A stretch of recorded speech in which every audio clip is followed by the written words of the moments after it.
mars 1986. Le corps calciné de George Mott est retrouvé dans son appartement du nord de l'État de New York. Si la maison est restée intacte, la victime, elle, a été réduite en cendres, comme si elle avait brûlé de l'intérieur. Il s'agirait d'un cas de combustion humaine spontanée.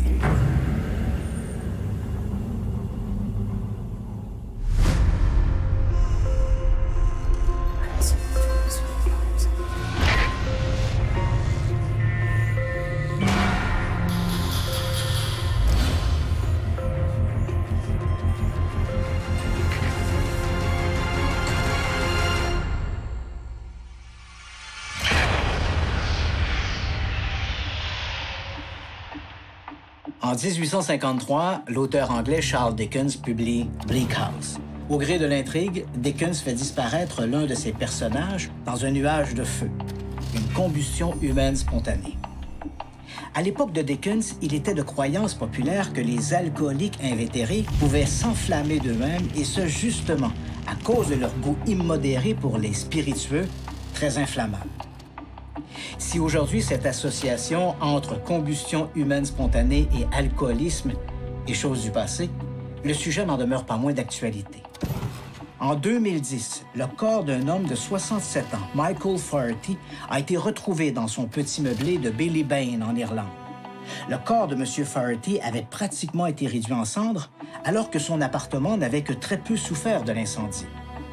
Le médecin légiste, le Dr. Ciaran McLaughlin, incapable de trouver une explication rationnelle au décès de M. Faherty, en a conclu que le septuagénaire avait probablement été victime d'une combustion humaine spontanée.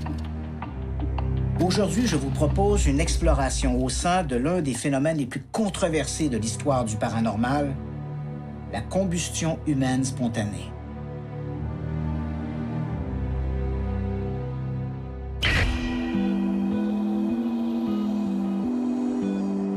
Christian décide de se rendre en Pennsylvanie, aux États-Unis, pour aller rencontrer les experts sur le sujet. Lorsqu'il est question de combustion humaine spontanée, la référence incontournable est Larry Arnold. Cet ingénieur mécanicien s'intéresse à ce brûlant sujet depuis près de 40 ans et dirige Parascience, un organisme qui enquête sur des phénomènes qui défient l'orthodoxie scientifique. Larry Arnold a publié A Blaze, un ouvrage consacré à la combustion humaine spontanée. Le livre présente une dizaine d'histoires, dont celle de George Mott, une histoire sur laquelle Larry Arnold a enquêté personnellement. Comment résumeriez-vous la combustion humaine spontanée? La combustion humaine spontanée est la capacité pour un corps de s'enflammer, de faire des cloques et de brûler, en l'absence d'une source d'ignition ou d'une flamme à proximité. On a l'impression que l'environnement également échappe à la chaleur ou aux flammes. C'est le cas classique de combustion humaine spontanée. Le corps est presque entièrement consumé, déshydraté, réduit en poudre. Mais en même temps, toutes les matières combustibles environnantes qui s'enflamment à des températures beaucoup plus basses que le corps humain ne sont pas détruites. Des piles de journaux, des objets de plastique et parfois même les vêtements de la victime elle-même n'ont pas brûlé. Alors que le corps, lui, s'est consumé de façon plus complète que dans les crématoriums, et ce, même sous les conditions normales. Voilà tout le mystère. Dans votre livre, A Blaze, vous présentez plusieurs cas, et l'un de ces cas pour lesquels vous semblez demeurer perplexe, c'est celui de George Mott. George Mott était un pompier à la retraite de 58 ans qui vivait seul. Il a été vu pour la dernière fois par son fils Kendall le soir du 24 mars 1986. 2 jours plus tard, la sœur de Kendall s'inquiétait parce qu'elle n'avait pas entendu parler de son père George. Alors Kendall s'est dit « Je vais aller vérifier ce qui se passe pour m'assurer que tout va bien ». Il est arrivé à la maison et a réalisé que les fenêtres semblaient noircies. Kendall est entré chez son père. Il a vu que quelque chose n'allait pas, quelque chose dans le coin de la chambre. Il était tendu et apeuré. Il a compris que quelque chose était peut-être arrivé à son père. Mott était très prudent avec le feu parce qu'il en connaissait les dangers, ayant été pompier volontaire durant plusieurs années.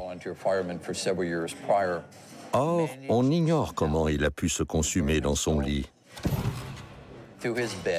à travers les vieilles planches, les 2 par 8 qui supportaient le lit et même l'espace en dessous.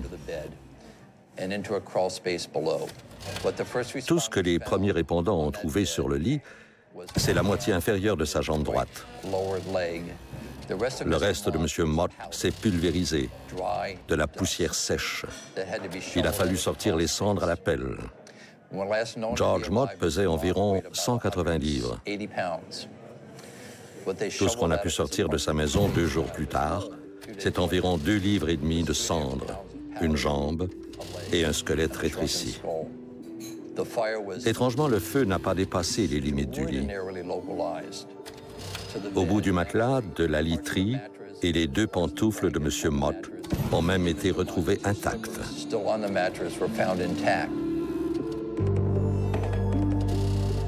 Les investigateurs n'ont trouvé ni cigarette ni cigare au cours de leur enquête. Il y avait bien des allumettes, mais elles servaient à allumer le poêle pour les invités, situé de l'autre côté de la pièce. Pourquoi ces allumettes n'ont-elles pas pris feu? Voilà une question à laquelle ni nous, ni les autorités locales ne pouvons répondre. Les allumettes étaient près d'une source de chaleur qui devait atteindre les 2000 degrés Fahrenheit. À cette température, on pourrait brûler de la roche ou de la lave. Pourquoi ces allumettes, qui n'étaient qu'à quelques mètres, n'ont-elles pas pris feu? Il y avait aussi tellement d'autres objets dans la maison qui auraient pu se consumer. Le feu n'a pris que dans le lit de M. Mott. Pourquoi cette résistance de la communauté scientifique à s'intéresser à ce genre de sujet?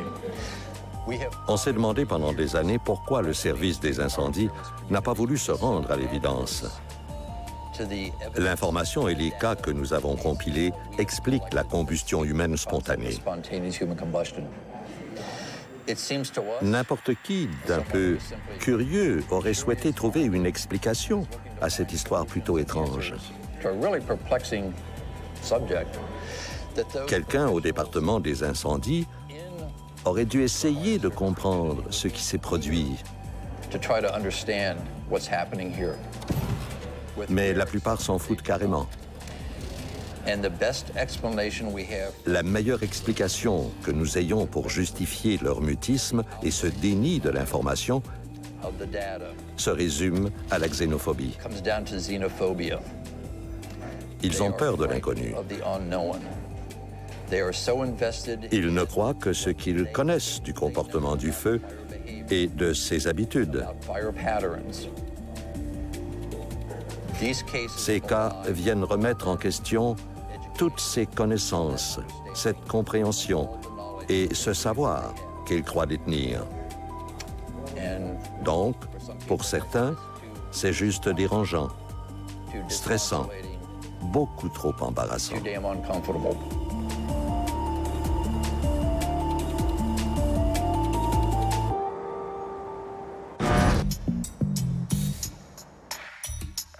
Notre enquêteur veut vérifier l'opinion qu'ont certains experts de la combustion spontanée pour expliquer le phénomène plus en profondeur. L'une des hypothèses les plus populaires pour expliquer le phénomène de la combustion humaine spontanée est l'effet mèche ou l'effet bougie. Dans ce scénario, les vêtements et le corps formeraient une espèce de bougie inversée. Les habits seraient la mèche et le corps, avec ses tissus graisseux, formerait le combustible. Hypothèse d'ailleurs endossée par le Bureau des enquêtes fédérales aux États-Unis, une source d'allumage, une cigarette ou un radiateur placé à proximité mettrait le feu aux vêtements. Dans un environnement mal aéré, les flammes seraient circonscrites dans un lieu limité et pourraient perdurer pendant des heures, réduisant le corps en cendres.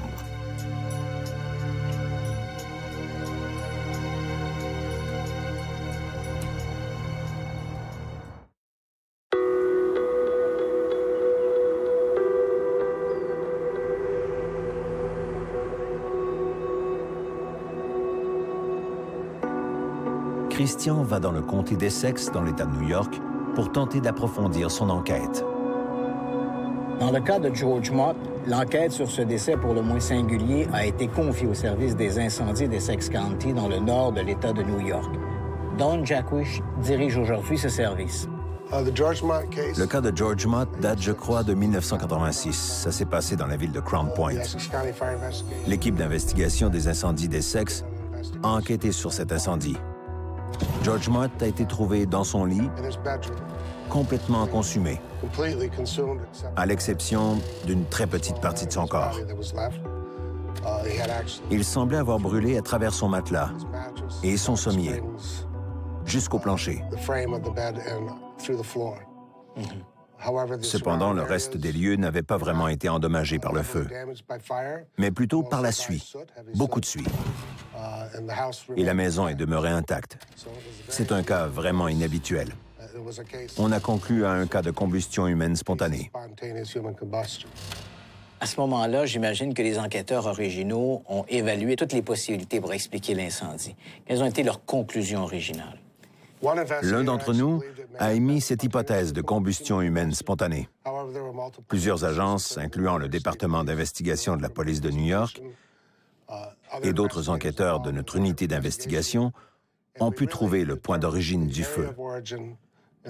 Cependant, ils n'ont pu retracer la source d'ignition, autrement dit, ce qui a mis le feu au lit. Nous n'avons pu déterminer pourquoi le corps de George Mott était brûlé à ce point, parce que nous n'avions jamais rien vu de pareil auparavant.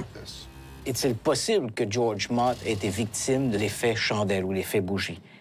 L'effet bougie, c'est... En fait, il y a beaucoup de tissu adipeux dans le corps humain. Si un corps prend feu sur un matelas, comme dans le cas de l'effet bougie, le matelas devient la mèche et le corps la cire.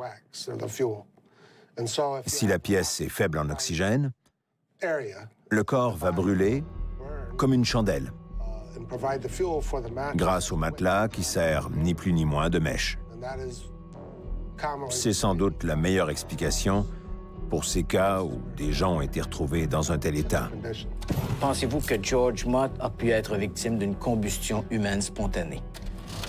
Je n'écarte pas la combustion humaine spontanée. Je suis plutôt sceptique. C'est dommage que ce ne soit pas arrivé à notre époque, parce que nous aurions plus de ressources pour expliquer ce qui est vraiment arrivé. Je ne dis pas que ça ne s'est pas produit. Je ne peux pas l'exclure. Mais les conditions qui prouveraient le contraire sont très minces, comme par exemple le parfait taux d'oxygène, pas d'embrasement spontané, pas de retour de flamme ou de fenêtre brisée. Alors oui, c'est très inhabituel.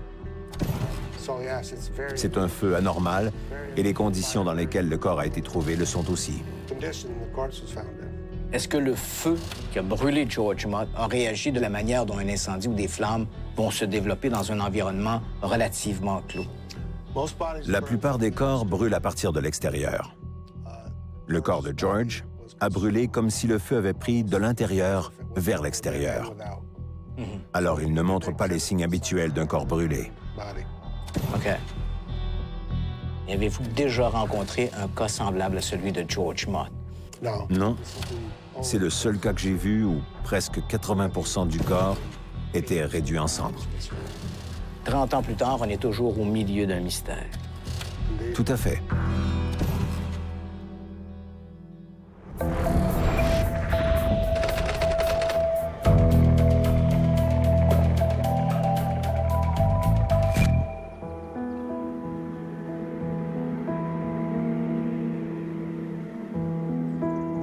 La faiblesse dans le cas des combustions humaines spontanées, c'est le temps écoulé entre le début de la combustion et la découverte du corps. Les sceptiques soutiennent qu'un mécanisme comme l'effet bougie ou l'effet mèche pourrait réduire un corps en cendres en quelques heures. Dans le cas des crémations dans les centres funéraires, le processus demande près de 3 heures à des températures de 2500 degrés. Et même après coup, il reste des os qui doivent être broyés pour finaliser le processus. Le 8 novembre 1964, les sapeurs-pompiers de Upper Darby, en Pennsylvanie, reçoivent un appel. Un feu fait rage en banlieue sur Drexel Hill. Il est exactement 8h45. Lorsque les sapeurs arrivent sur place, une maison à 2 étages, une épaisse fumée noire s'échappe du deuxième. Lorsque les pompiers entrent dans la pièce d'où vient toute cette fumée, ils remarquent qu'il n'y a que très peu de flammes. En fait, le brasier semble circonscrit dans un seul coin de la pièce. Il ne leur faut que quelques minutes pour éteindre les flammes. Puis, au fur et à mesure que la fumée se dissipe, les pompiers sont confrontés à un spectacle extraordinaire. C'est, selon toute apparence, un fauteuil placé dans le coin de la pièce qui était en flammes. Et visiblement, il y avait quelqu'un d'assis dans ce fauteuil. Sur le devant de la chaise, les pompiers voient 2 jambes, des orteils aux genoux. Le reste du corps a disparu. Curieusement, la pièce a très peu souffert de l'incendie. À en juger par l'état de crémation avancé de la victime, on pourrait croire que le feu a fait rage pendant des heures. Mais il n'en est rien. La victime, Mme Hélène Conway, a été vue quelques minutes avant que des voisins n'appellent les sapeurs-pompiers pour signaler un incendie. Cela signifie que Mme Conway a brûlé de cette manière en moins de 30 minutes. Même en envisageant un processus comme l'effet bougie, comment expliquer qu'Hélène Conway ait pu brûler aussi rapidement? Quelque chose d'autre a dû se produire pour expliquer la mort étrange de cette pauvre femme.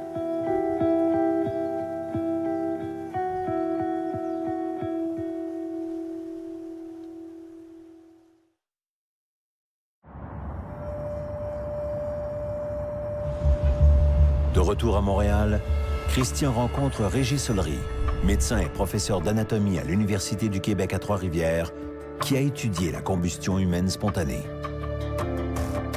Si je le savais réellement, j'aurais écrit un livre complet là-dessus. Ça peut être, d'une part, ce que la science dit toujours, c'est le weak effect, c'est-à-dire l'effet mèche. Et la plupart des gens disent, en science, ben voilà, on a compris, ça explique ça. Moi, je suis pas du tout convaincu par cette explication. Une hypothèse beaucoup plus récente, qui a été soulevée par un grand scientifique, mais autodidacte. Et selon Brian Ford, ce scientifique, selon lui, la succession des événements est la suivante. Le phénomène concerne souvent des gens qui sont pas en pleine forme, disons. Donc, ce sont des gens qui ont probablement des métabolismes biochimiques qui sont pas tout neufs. Ces gens-là vont utiliser pour faire de l'énergie, on utilise, nous, en général, les sucres, mais eux vont utiliser beaucoup plus de lipides que des sucres. Les triglycérides qui sont formés libèrent du glycérol, ça fait de l'énergie, et des acides gras. Je vous l'avais dit, c'est un peu compliqué, mais les acides gras peuvent rentrer dans les mitochondries. Ce sont des petits organites qu'on a tous dans nos cellules. Dans ces mitochondries, ils vont se transformer, plusieurs étapes, et ça amène, entre autres, un petit peu d'acétone.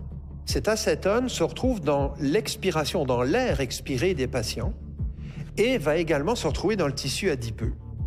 Eh bien, s'il y a de l'acétone ambiante, il suffirait d'électricité statique par des vêtements pour déclencher effectivement du feu. On le sait, quand on utilise de l'acétone dans des laboratoires, il faut des conditions de sécurité vraiment extrêmes. Donc, c'est très inflammatoire. Maintenant, comme je disais, c'est une théorie qui n'est pas vérifiable expérimentalement. Donc, ça reste à l'état de théorie. Je n'ai jamais entendu parler d'un cas où on aurait trouvé un individu intact de l'extérieur et qu'à l'intérieur, au moment de l'autopsie, on aurait découvert, par exemple, les organes brûlés. On ne voit pas d'ailleurs comment, de l'intérieur, il pourrait naître cela, même si on prend l'hypothèse de l'acétone comme, disons, la plus séduisante, même si elle n'est pas bétonnée, ça ne prend pas à l'intérieur. Ça reste donc toujours une source extérieure. A priori, oui. Alors certains disent, oui, mais il y a des gens chez qui on n'a rien trouvé comme source. C'était des non-fumeurs, il n'y avait pas de feu de cheminée, il n'y avait rien du tout. Oui. Bon. Pourquoi, si ça se produit chez des êtres vivants, pourquoi n'a-t-on pas documenté des cas de combustion animale spontanée? C'est vrai qu'il n'y a pas de cas connus de ce phénomène chez l'animal. Il y a une explication qui est tout à fait logique. Un animal ne s'allume pas une cigarette avec un briquet, etc. Mais je crois que si on remonte un peu plus en avant dans l'histoire, c'est une explication qui serait plus... l'humain est différent de tout le reste. Et d'ailleurs, on sait que c'est un phénomène, la combustion humaine dite spontanée, qui a été considérée comme une punition divine initialement. Et on ne punit pas un animal sous prétexte qu'il est alcoolique. Alors je pense qu'il y avait, d'ailleurs, on appelait ça le catacausus ebriosus, hein, qui fait mention de l'ébriété. Alors évidemment, ces hypothèses-là n'existent plus, mais je pense que ça aussi a un lien avec ça. Cette punition, entre guillemets, divine, ne peut évidemment concerner que l'espèce humaine. Et c'est vrai que dans le cas des combustions humaines spontanées, la reproductibilité de l'expérience est excessivement difficile. Oui, parce qu'on ne sait pas quel est le point de départ. Donc, est-ce qu'on va utiliser une substance pour accélérer ou pas? On ne sait pas quel est le point de départ.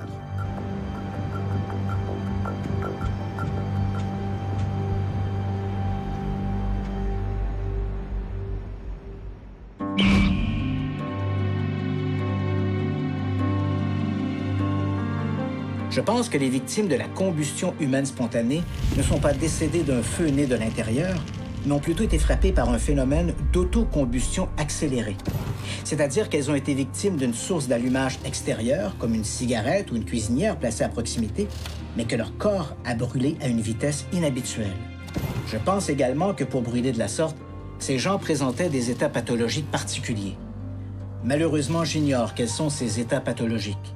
L'élément X m'échappe encore. Bien sûr, je ne rejette pas entièrement l'effet bougie ou l'effet mèche, mais cette hypothèse est très controversée dans certains cas, comme dans le cas de la mort d'Hélène Conway, et doit être écartée dans les situations où il y a eu des témoins oculaires ou des survivants. Dans le cas des combustions humaines spontanées, il faut bien l'avouer, la mécanique nous échappe encore.